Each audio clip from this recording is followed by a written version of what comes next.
Welcome to the Don't Die Rusty podcast. I'm Rick Hanson, and we will be talking about living, not dying. We're all on this adventure together, and we will be interviewing people who inspire us to live our best lives.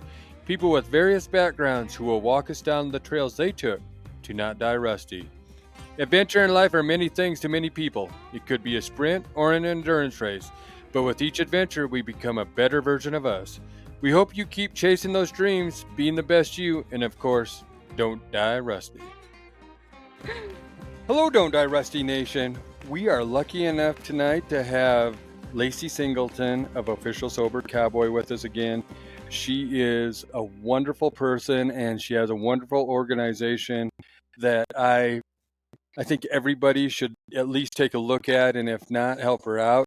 She has events going on. She supports all kinds of things Western, or she can correct me on this stuff too. So, but you know what? Lacey has been busy and she has a lot of things going on. But first of all, I want to have her tell you a little bit about Official Sober Cowboy if you do not know what she does. So, good evening, Lacey. Hi, Rick. Thank you so much for having me back and to be with the Don't Die Rusty Nation. And just honored to be friends with you and be a part of all this. So thank you guys for having me and listening. And to tell a little bit about Sober Cowboy. I'm the founder and we launched a year ago in January. So we're a little over a year right now. But our mission is to help cowboys, rodeo athletes, and the Western industry to avoid and recover from addiction. So we do a lot of work building communities and friendships, and I don't like to call them sponsors, but we've got some leaders and stuff like that step in and help the new guys. And we've really just built something awesome that guys and gals that are in the Western industry can feel comfortable to come to when they are struggling with addiction. So that's the goal, and that's what we've been working on and doing. Well, you are amazing, and I don't say that lightly, because here's the deal.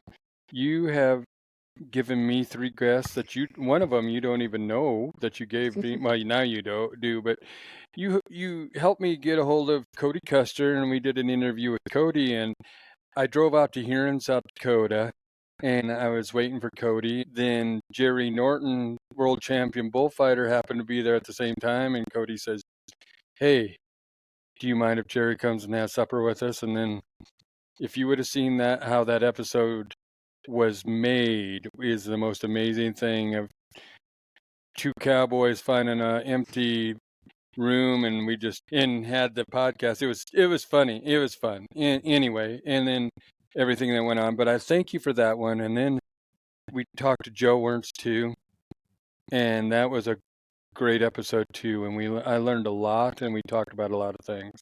Yeah.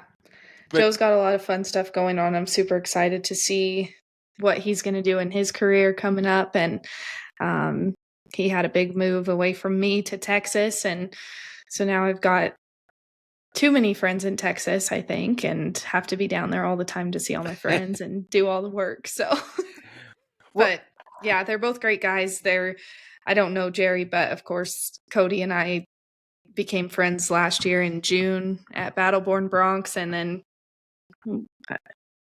Joe reached out to Sober Cowboy. He was one of the first guys when I launched the Instagram to message and say, "This is really cool. We need this in the Western industry." And he said he'd been sober for however many years, which I know he's way down the line on that. But so it's just been really cool, the relationships that have formed throughout the last year, and both of those being, a couple of them. And then like that, I was able to pass them on to you because I know they both do have cool stories, and to get to talk to a world champion is pretty dang cool regardless. So, they're both great guys. And that's the kind of stuff that's happened over the last year that just is so amazing, and so many blessings and friendships that have come out of just this idea that I had, and I know that you feel the same about Don't Die Rusty and all the conversations that come from it. And that's the whole point of Don't Die Rusty, is to have those those interesting conversations and hear people's stories, but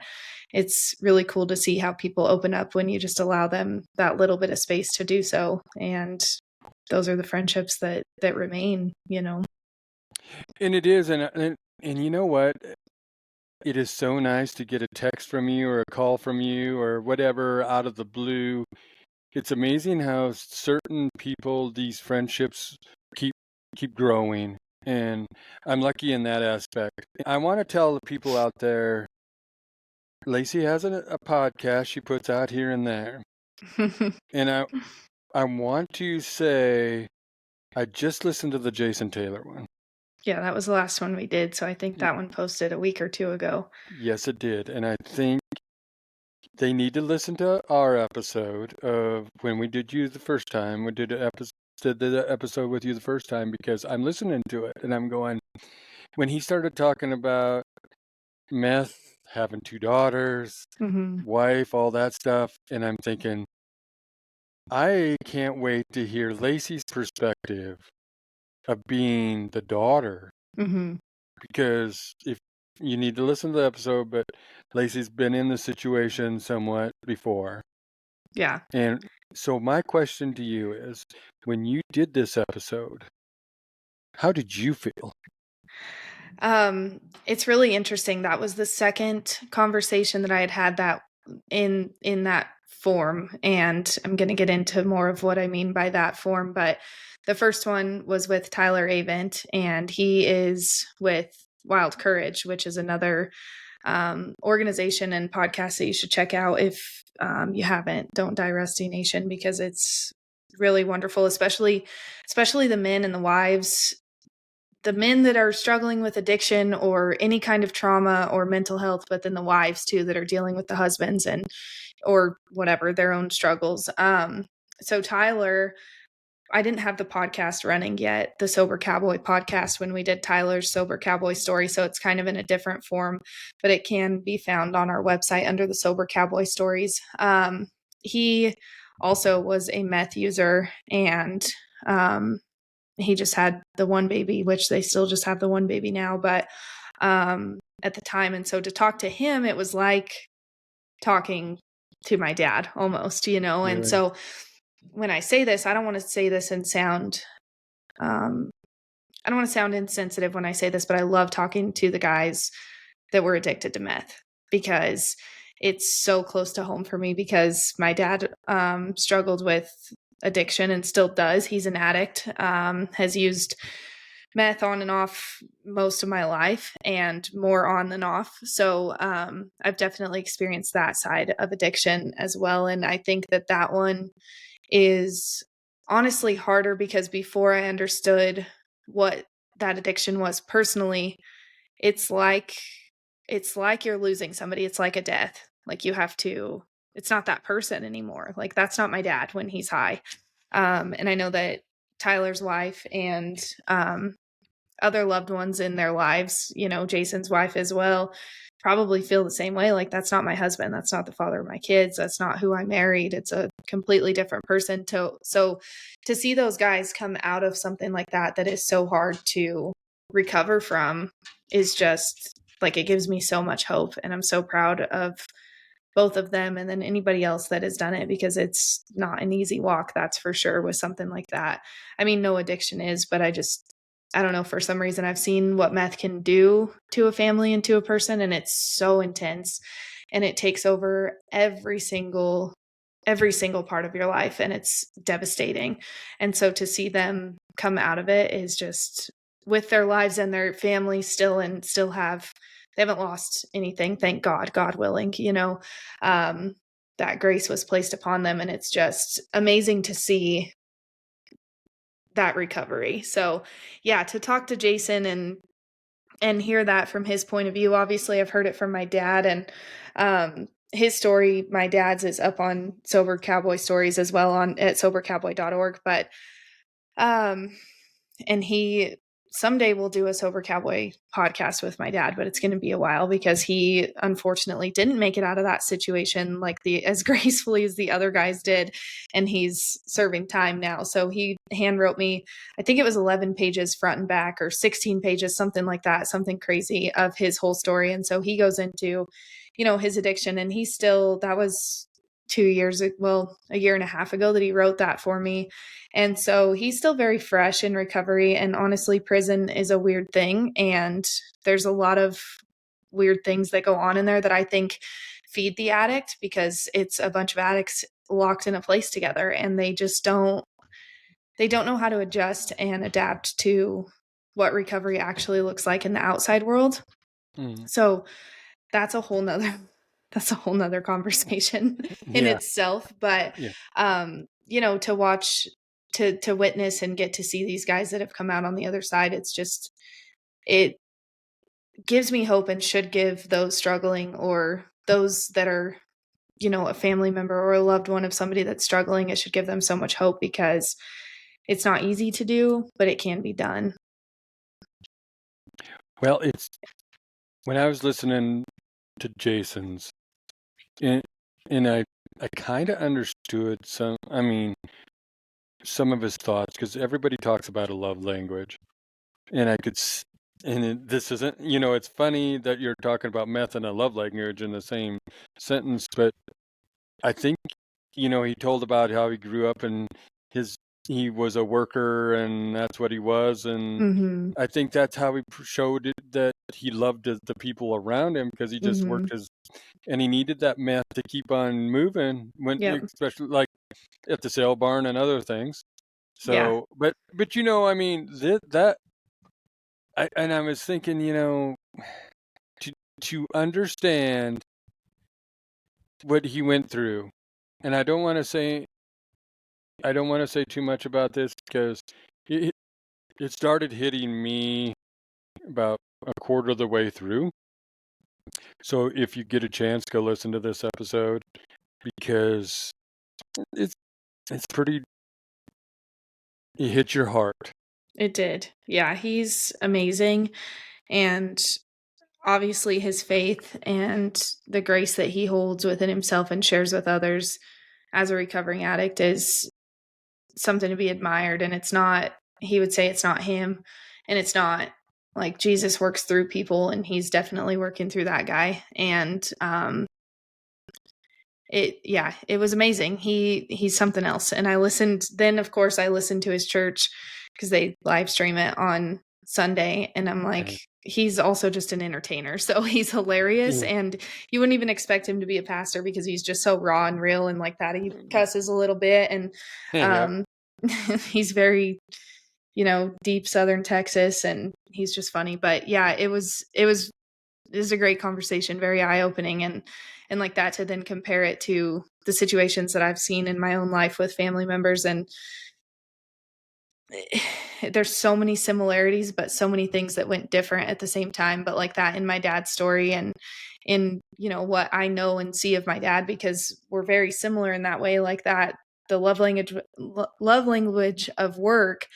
My dad had a young family just like Jason did. And so like that, he was running himself into the ground, and that was an easy pickup, and it made him able to do whatever he needed to do until it didn't, and that's when it gets you. So there's a line that was drawn in a Lord have mercy. You're fine. There's a line that was drawn for those guys, and some get to it sooner than others, and thank God they did, because they're out sharing those kind of stories and that grace and that passion with everybody else. That's what we need in this world. So yeah, if you get the chance to go and listen to the Sober Cowboy podcast, is called Cowboys Don't Quit, a Sober Cowboy conversation, and Jason Taylor's the most recent one up there, depending on when you're listening to this. So definitely find that one and listen to it, because the story on that recovery is amazing. Well, I'm going to have an episode coming out tomorrow with Kelly Lovelace, and I think we talk a lot, so I can't say everything that is in it, but I always talk about the hardships that you have to go through to find find God. And it's amazing.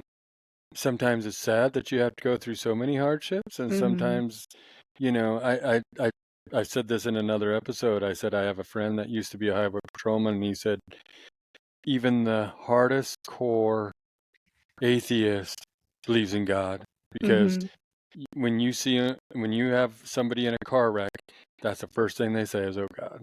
Yep. And then actually, it's funny. I talked to a minister today that said, you know what, the ones that believe in God the most are atheists anyway, because they're always complaining about him. Yeah. No kidding. So, but where I want to go with that is we're all both believers, and we both have seen the goodness that comes out of believing. So that's good. But let's get on some better topics at the moment. Not that was a bad topic, but I want to talk about something that's exciting. Okay.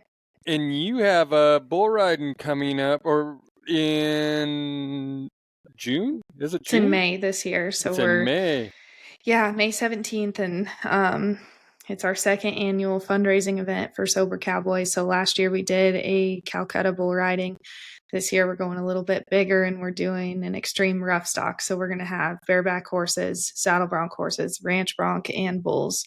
And we're super excited for that. Of course, that's my main focus right now. And it's a lot of work that goes into planning an event, and I can't even imagine a bigger one, because the scale that we're at on our second year isn't as big as some of these, big giant events and rodeos. So I'm trying to walk the path and like that, give it to God and know and trust that everything's going to work out. But yeah, we're in the middle of planning for that, and super excited for it. So last year we did that one big fundraising event, and this year hopefully the same, and helps get us down the road to go and be present at these rodeos and Western industry events, to let it be known that we exist and we're here when people need us. So this year it's called 8 Seconds for Addiction Extreme Rough Stock Rodeo. So that's going to be really cool, doing the 8 Seconds for Addiction and seeing those guys ride, and hopefully we get some good rides out of it, and lots of good rodeo and local entertainment. So yeah, we're excited for that one. We're having a youth camp the day before too, so lots going into this, but yeah, it's going to be fun. We're excited for it. Well, and I'm excited for it too, for you. It's in Pueblo, correct? Yes, it's going to be at the Colorado State Fairgrounds in Pueblo, Colorado. We took on a bigger arena this year and a little bit bigger stock. We're excited to get it out there and get these guys riding. Well, good. So any Colorado friends, you better head down and check out Lacey's event. So yeah, definitely. If you're around this area, you can find all the information at sobercowboy.org. Tickets are on sale. If you need to know anything about that, just get with me and I'll get you hooked up with where you need to go. But we'd love to have any and all that are in the area, and May 17th, 5:00 at the State Fairgrounds. So, well, that is awesome. So yes, sir. I have some friends that will hopefully be there, I hope. Yeah, you in return, like you were talking about friends that I hooked you up with. Well, you hooked me up with Jared, who is a real estate agent around here, and he's come in and sponsored this event. So we're super excited to have him and represent him for the year, and have him at the event too. So yeah, thank you for that. Yeah, well, anything that we can do for you and is a good deal. Yeah, well, we appreciate it for sure. Because good people deserve good things, and you're Yes, good sir. people. Well, thank you.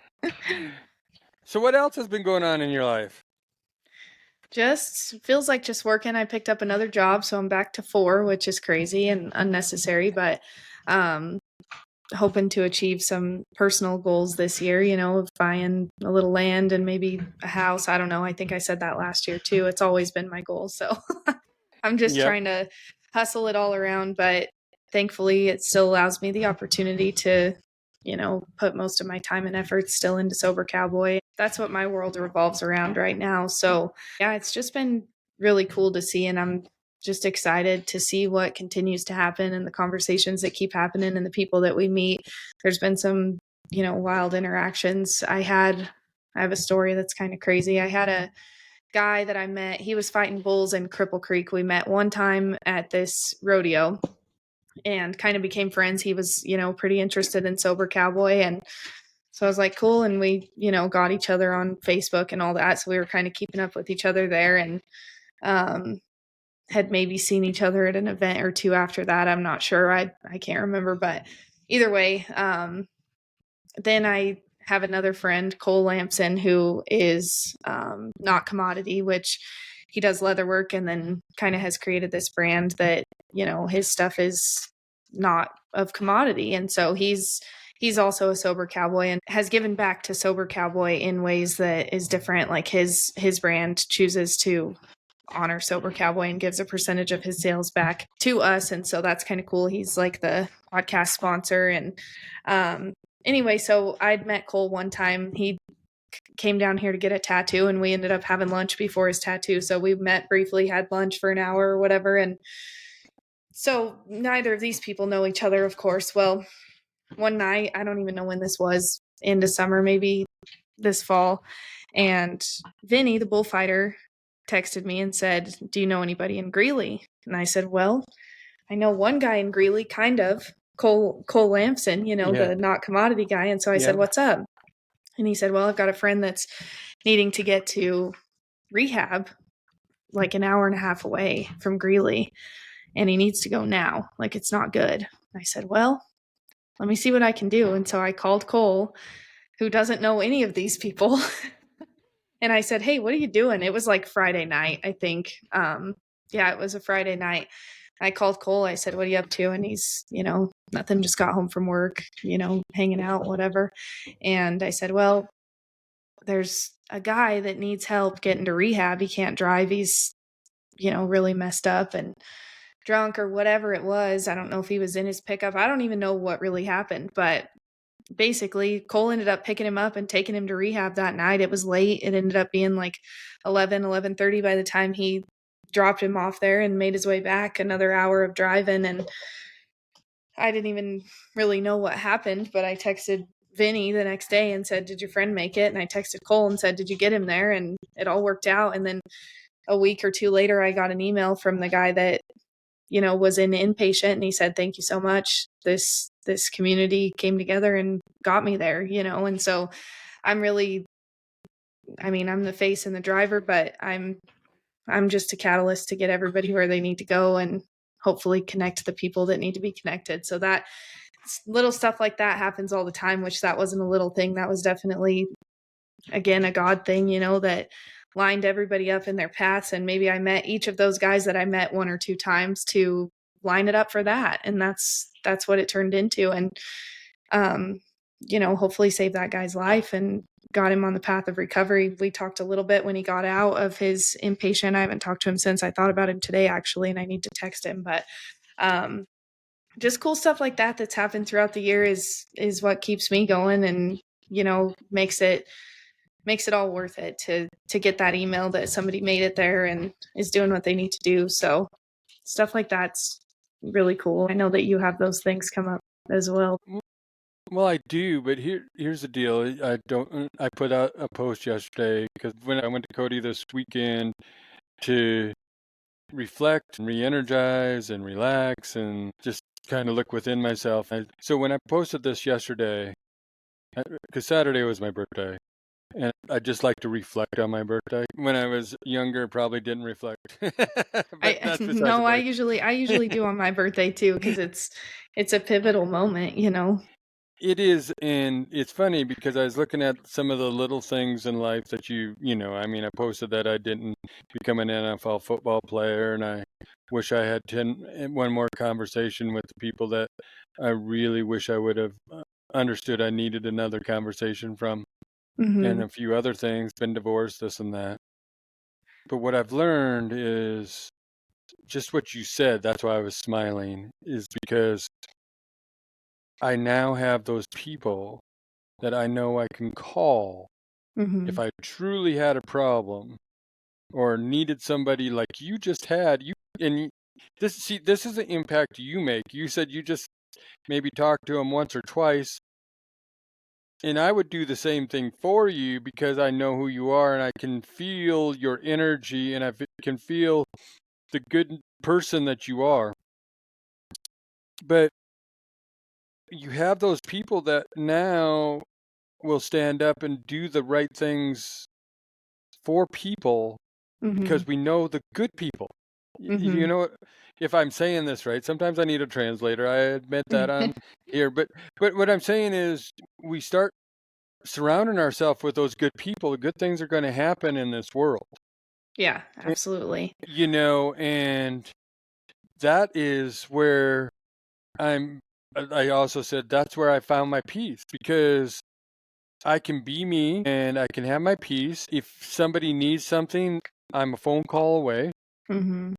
or a message away, whatever. And so that's the good thing about what we're doing, what Don't Die Rusty's doing, what Sober Cowboy's doing. Because I look around and if I'm at a rodeo or wherever I'm at, I mean, if I see a Sober Cowboy, anything, I'm going, I know that girl. Mhm. And it's one of those things, and I'm proud to know you, and that's what we're working at, and I think both of us are changing the world in the ways we do this together, and to be Yeah. friends is a different story. We aren't fighting against each other to try to change the world. We're trying to give people a reason to celebrate their lives.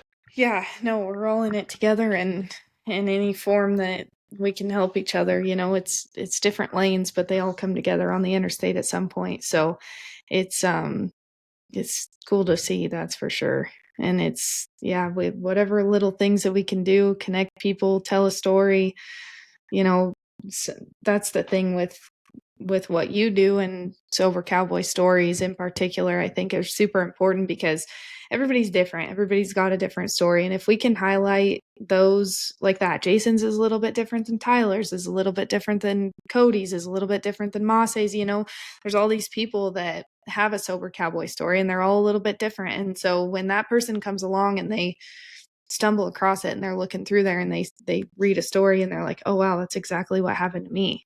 How did this guy get through it?" Well, we're going to provide that information to you, whether it be me giving you his number directly or me talking to you about it, whatever it is. And that's how people get through it, is by, humans are community and relationship oriented. That's how we thrive and survive. Not a single one of us would make it on this earth alone. So if we can get out there and highlight the people that have done good and that have done bad and that have had struggles and that have, made it to the top, that's all we can do, because that's going to bring somebody else up along the way. So And I also think that both of us have a certain amount of transparency of this is what we've gone through. We aren't trying to hide anything mhm. in that aspect. And when we can say that, tell people about ourselves and tell a story about ourselves, and other people aren't so afraid. At least they aren't afraid to, now that they know that other people have went through those struggles themselves, Mhm. or they aren't afraid to say or start a conversation because did you hear what Lacey and Rick were talking about the other day? And because that's what I always say is like our conversations can start a conversation that might help somebody. Like, Yeah. I heard this on the podcast. What do you think? Instead of, Mhm. this is what I was thinking. What do you think? You know what I mean? At least they can. Yeah. It's kind of like this. When I was a kid and I didn't want to go do something, and I would blame my mom and dad for saying that I couldn't go do something and I never even asked them. But you can blame somebody else for something, like, so they can say, Mhm. "Did you listen to Rick and Lacey talking in this podcast?" Instead of saying, "I was thinking about this." So if we can start out the good things, that's what this is all about. Yeah. Absolutely. We have to just expose them, because a lot of people aren't going to openly tell their stories because it's vulnerable, but if there's a couple of us that are, it's going to lead to more, and that's what we need to heal the world. So Yes, it is. So, I'm just I have a lot of things that I'm trying to do right now, and I've kind of asked opinions of people from a lot of people I trust, and this and that, and but it's interesting. I of the hardships and the that go on, like we said about believing, and I just think that this has been one of those funky winters where I got a little bit down on myself, but Mm-hmm. because of things like so you uh, and other people that are putting out positive stuff, and then looking at other things I got out of my funk. But since I met you, and I've never been a big drinker in the first place. I Mm-hmm. mean, like I said, when I was in college, I, I, I admit that stuff but that since I met you and other people have listened to our conversations, I have become more, I've thought more if I was going to ever have a drink. Mm-hmm. And which is interesting. Here's the interesting thing. My stepson got married last Labor Day, and they got married in the Bighorn Mountains, and then I took him to a camper later after the wedding party. Mm-hmm. But the first thing they said is they wanted me to take him because they knew I wouldn't be drinking. Yeah. And you know what? That's a badge of honor right there to me to say, you know, it's one of those deals. I'm not saying that haven't had a beer, but it's one of those things that I don't need it, Mm-hmm. and I really don't. I mean, I just heard Ricky, who's not on the episode tonight, but he's been 70 days without any. I think it was 70 days without any alcoholic beverage or longer. Oh, wow. That's awesome. And me, he comes and goes. I don't need it. I just don't need it, and it Yeah. doesn't. I like to because I like to get up in the morning, Mm-hmm. and it's interesting how listening to you talk about not being able to sleep when what alcohol, the effects of alcohol and stuff. Mm-hmm. And I've argued this fact with a couple people. So thank you for helping me in my argument, saying, oh, it helps me with my anxiety. No, it doesn't, because your problems will be there tomorrow. Mm-hmm. And sleeping part. So, I just want to thank you for giving me these perspectives that I never thought about, even though I wasn't. You come up, this is a funny deal. The devil can be in this side, like on your shoulder, Mm-hmm. and Lacey Singleton's on my other shoulder. It's not me. And Put your me wrist. over there. But No, you're but the first person that comes up that in my yeah. mind, like, you know, but I feel like, what would Lacey think if I had a beer in my hand? And it's not that you would think, I'm not saying you would judge me in some aspect, but it's like, I, you have given me another sense of not doing it. Like you're one of my character people, Yeah. Well, and that brings up a point that, I have this conversation with tons of people all the time because this is the thing. People will come up and say, "Well, I don't really have a problem. I just like to have some beers sometimes." And that's, I mean, whatever, it's fine. We're not going to like that. I'm not going to look down at anybody, and I'll have people, like when I was in Vegas, there was some situations where a friend or whatever, an acquaintance would be drinking and I'd walk up and say, "Hi, how's it going?" And they're like, "Oh, I'm so sorry, I'm having a drink." And it's like, I don't care that you're having a drink. I don't care at all. That's not, some people can handle it. That's fine. I can't. That's fine too. But I just want to, I'm glad that it creates the thought because that's what's important, because when it does get to that point where it's not just a few beers anymore, I hope that that thought remains. And then I hope that Lacey is sitting there on your shoulder and you call her, or call a sober cowboy that can help you through that situation. Because in a world that's so consumed and marketed to, it's so acceptable to just like that. That's what people look forward to. That's what their life revolves around. That's what everybody does. if you're hanging out with your friends, well, you're going to the bar, or you're doing this, or getting drunk here, whatever the case. And, when you sit back and look at it because somebody else around you is sober and you say, oh, this is making me uncomfortable. First of all, that's a sign of guilt and shame that's associated with being an addict. So if you're having those feelings and those thoughts, you should maybe do some self-reflection. Yeah. Not to be putting shame on anybody, but there's, that portion in recovery that's like, if you are feeling guilty or shameful over the things that you're doing, then it's a thought, and it is something to be considered a little bit more seriously than the way that that person's been treating it. And that's the first kind of, intro and lead into recovery. Because of course we do a meeting, and we talk about guilt and shame for the first 2 meetings. Totally, that's what it is. And recognizing that, and then learning how to let that go too. If you do have one beer, you don't have to be guilty or shameful of that. Maybe that guilt or shame carries over from somebody else in your life that has been addicted to something, but it doesn't have to be a guilt or a shame thing on either side. But the fact that it makes you think is very important. And I love that we're thinking about it, because in a world that's so consumed by it, thoughts aren't usually present. And so if Sober Cowboy and Lacey on your shoulder with the devil on the other side is making you think, then let's do it. Let's keep doing that. Well, exactly. Because here's my problem isn't like, it's, I have troubles with people. Like, am I going to have 1 or 2 beers and not want to feel like I'm going to get up in the morning? So I won't. And that's just because I love seeing the sunrise. I love living life, and I don't want people. So I get preachy then to not only myself but other people, because then I start being like, you can get up on a Saturday morning and go see the sunrise, and you can experience more life than you can in a class. And I was talking to, I can't remember who I was talking to, but when it was actually, it was with Kelly and Lovelace, and what fulfills you?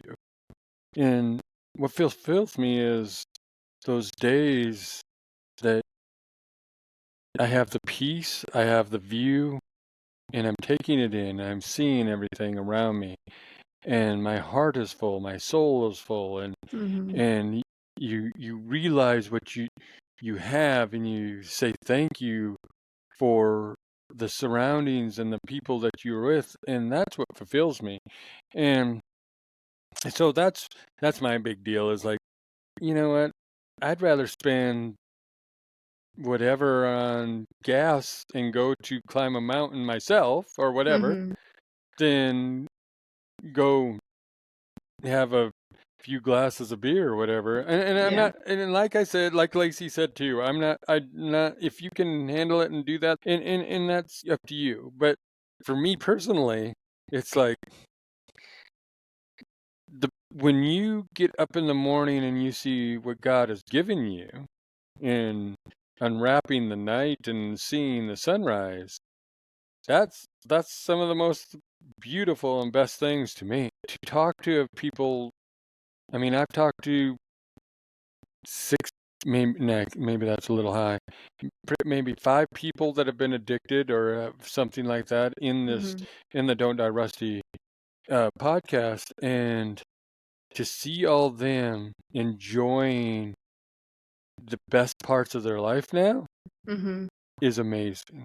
And it's so different. The things that you do find that peace in, it's so different. And you can't tap into that until you decide to do it. And once you do, like that, life is so beautiful and it opens up so much. And that's not to say that there's not hardships along the way, because there absolutely are, no matter what. But the way that you handle those hardships creates such an easier path than, relying on other outside things or substances to get you through it. It's a whole different way of living. And we did talk in one of our meetings recently, and it was I told everybody in there, because we have some fresh ones coming in on the year, and which is awesome. But I'm like, you guys get to rebuild yourselves right now. You get to rebuild how you handle this, what you do love, what you enjoy spending time doing, because it's going to look totally different than what you're used to when you are in that addict mentality.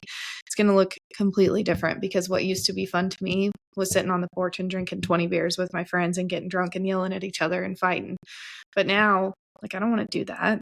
I want to, go spend time with people that I love, and quality time, not that kind of time, but quality time. And, it looks completely different. And so, in the way you handle situations. So it's just like that, what you found that is your solitude and your peace, and going to hike to the sunrise and seeing that every morning, which I know you do. That's your newfound peace. And, everybody's is going to look different too. We're all very different people and we like different things, but there's a whole nother world of even better things than the dopamine provided through addiction to whatever substance that is, that comes naturally. And it's like so much better.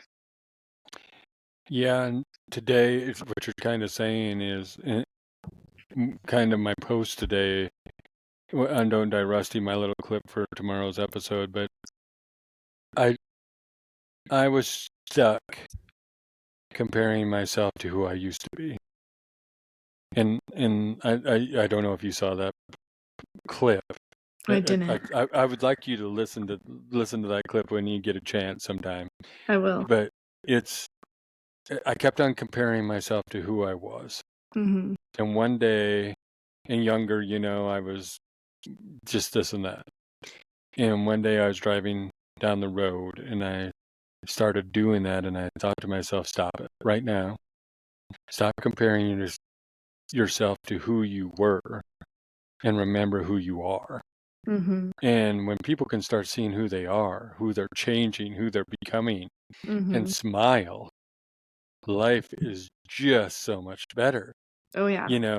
We've both been in those situations, and that's why every success that you have, I smile, and because I say, that girl is kicking ass and taking names, and I appreciate seeing that. And when you can cheer your friends on, because I think when I was, everybody, I think when they're younger, they get maybe jealous or whatever of other Mm-hmm. people having things that they don't have, and they don't realize that, you know what, when you start changing yourself, maybe you will have some of that stuff.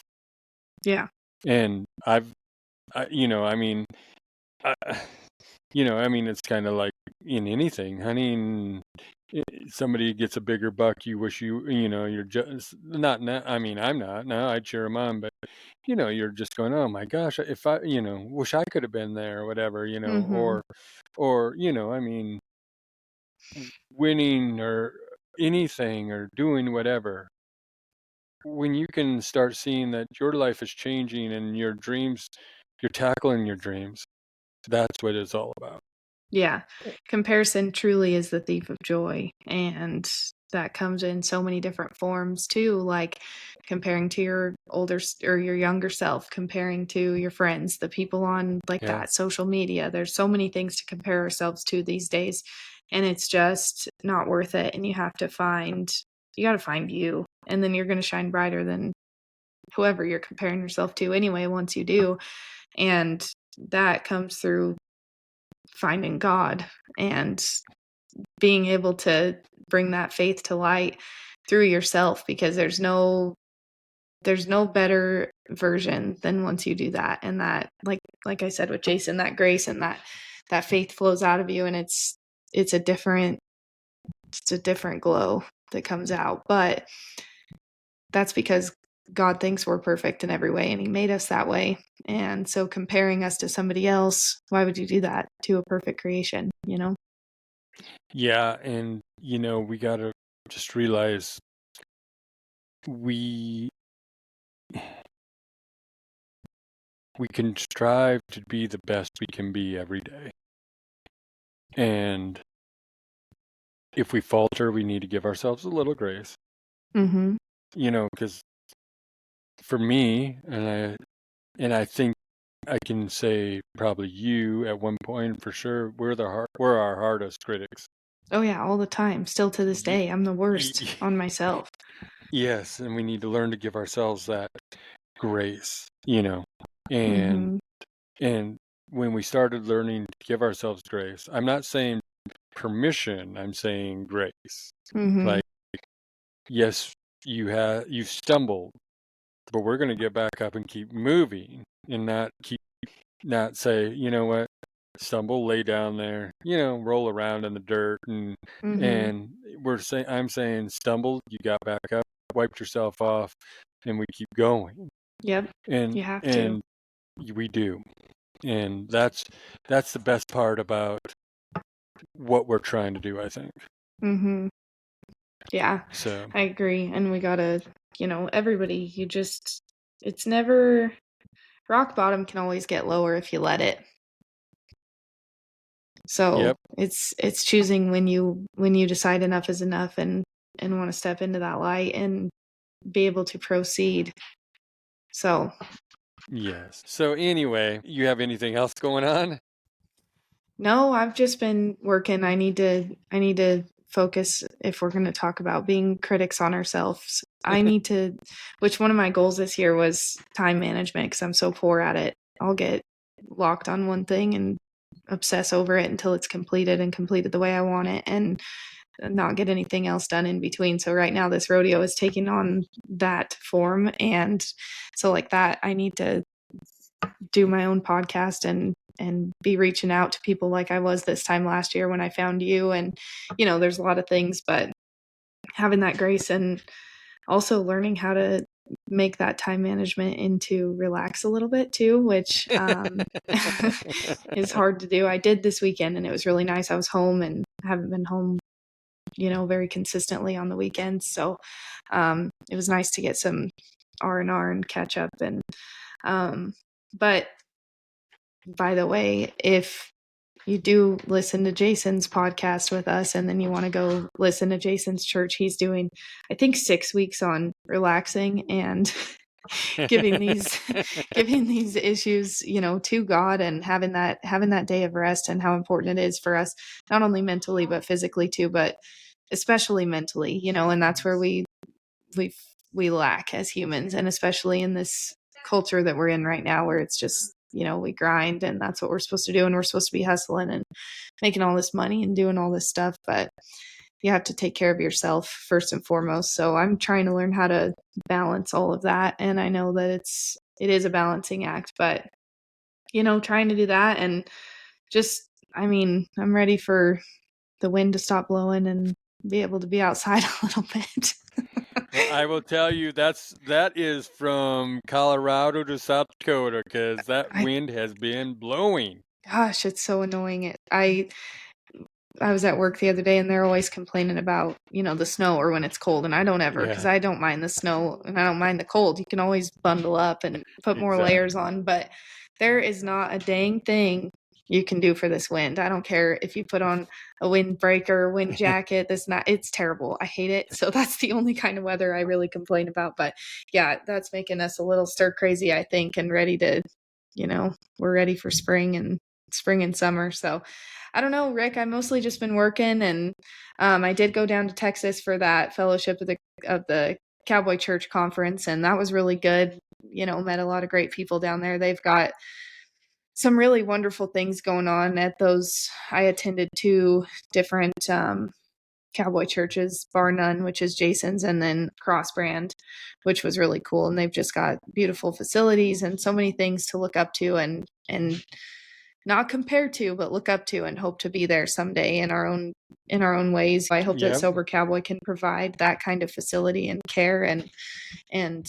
house of faith to people and house of healing. So it was really an inspiration to be able to go down there and see the work that those guys and gals have put into those places and learn from them. They invited us in and fed us really good, and it was lots of fun. I'm trying to think what else I've done. I did go to Fort Worth. I went to the stock show. That was back beginning of February, which is one of my favorite rodeos out there. So I won't miss that one. That was really fun. I didn't get a whole lot accomplished. I kind of was just hanging out at that one. Well, good. But That's good though. yeah, so we've just been busy. There's been some local bull rides and stuff like that we've been to, and gearing up for the summertime. There's lots of youth camps and, of course, rodeos and events that we're looking to be at and go to, and so just trying to be out there in the world and talking to people and stuff like that. But yeah, just planning for this rodeo, and then once that's behind me, I'll be able to lock in a little bit more. Guess what? We What? had to schedule my rodeo the weekend of the Buck and Horse Sale. Well, when you said that time, I knew it was. I'm so sad. But there was there was nothing we could do. My committee, there was some members that was the only weekend. And then of course there's the Colorado Pro Rodeo Circuit that's, around here too. And that was one of the only weekends that they didn't have any rodeos, and I don't want to compete with them, so No. that's when we had to do it. So I'm sad. This would have been my third year in a row at the Buck and Horse Sale, so I'm a little bit upset, but I'll make sure to not do that again. I understand that, but Yeah. I'll see. Cindy's actually going to Alaska that weekend because her son graduates from fire school. He's a paramedic, but he got into the Anchorage Fire Department, and then she's going to be a grandma, so that's making her excited too. How So, exciting. Yeah. but you never know where Rick's vehicle might end up. Well, if you go over there to Miles City, you better send me a picture of the buck and shoots, because I'm gonna be sad. Well, I'm saying Miles City or Pueblo. I don't know. Oh. You never know, Well, if I get a picture of those buck and shoots, I'm really gonna be excited instead of sad. So. All right.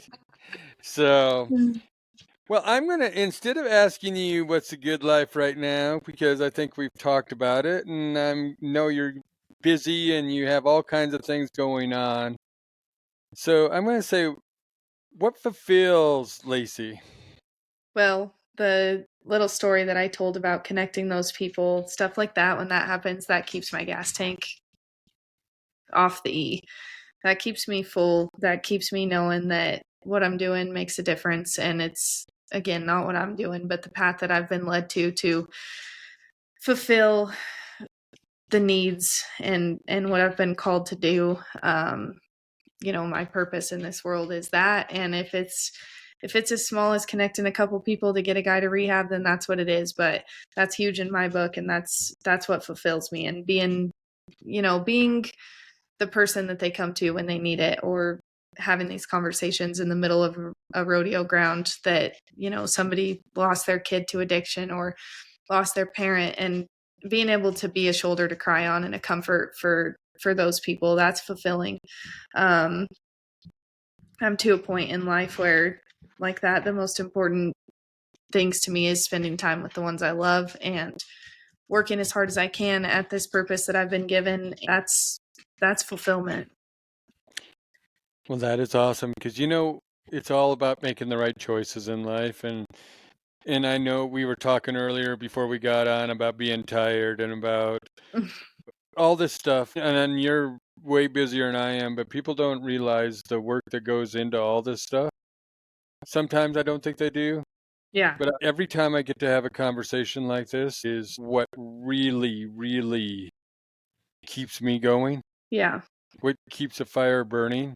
When somebody says something and it strikes a chord. Mm-hmm. So thank you so much. You've struck a chord with me, and if you ever need anything from me, all you have to do is ask.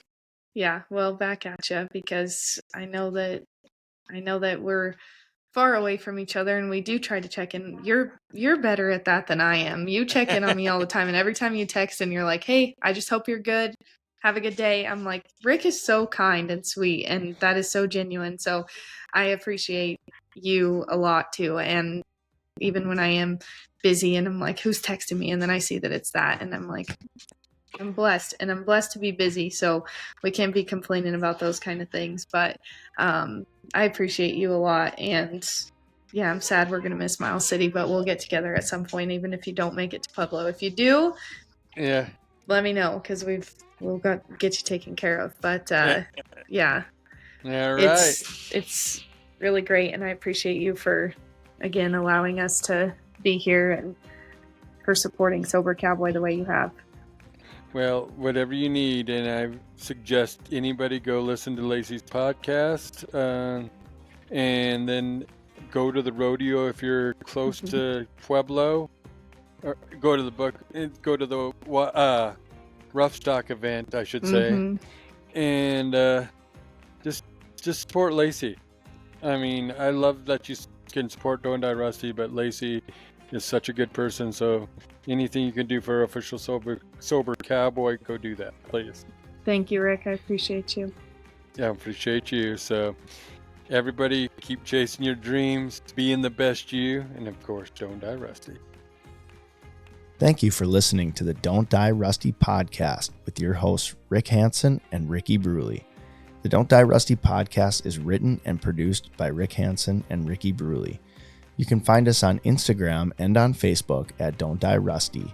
You can rate and review this show on Apple Podcasts and Spotify. You might find your review read on a future episode. Got a question for the Ricks? Send us an email at don'tdierusty@gmail.com. It too could be featured on a future episode. And if you haven't already, please subscribe to the Don't Die Rusty podcast wherever fine podcasts are downloaded.